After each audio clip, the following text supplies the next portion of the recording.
So imagine two people are hired at a law firm on the same day. One person has a very simple name.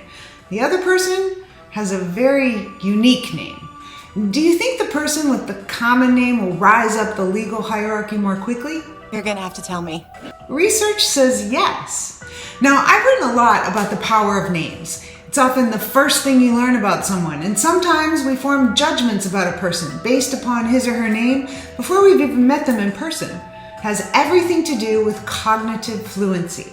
Now, cognitive fluency is the ease with which our brains process information. The easier information is to process, the more we're inclined to like it, the more we're inclined to believe it, and the more we're inclined to trust it. That the human brain is brilliant. It's just lazy. Generally speaking, we tend to favor things that are familiar because they don't require as much mental work as things that are not. And we know that familiarity is a powerful influence on human behavior. For example, if you see a crazy news headline 3 or 4 times, you're much more likely to accept it as true without even reading the story. That's weird, right? It's like it's easier to trust medicines with simpler names compared with those that are difficult to pronounce. Studies show that people think food additives with easier names are safer, and that amusement park rides with easier names are less risky. And stocks are more lucrative. In fact, the pronounceability of stocks actually translates into real financial gain. Cognitive fluency also shows up in the way we perceive people, based upon the ease with which we can pronounce their names. People who have names that are easy to pronounce are judged more positively than people with names that are difficult to pronounce.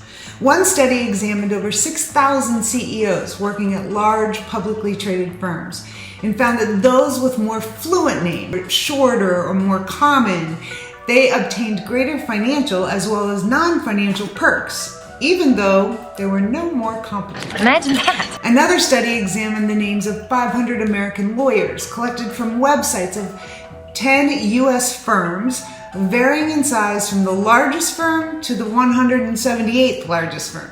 And the analysis showed that the lawyers with easily pronounced names occupied higher positions within their firm than those with names that were difficult to pronounce. Bottom line, cognitive fluency plays an important role in decision-making, assumptions, and the perceptions we have of others. If information is made to appear simple, we're more naturally receptive to it. But if it appears complex, we're likely to be put off and not trust it. Wow. Right?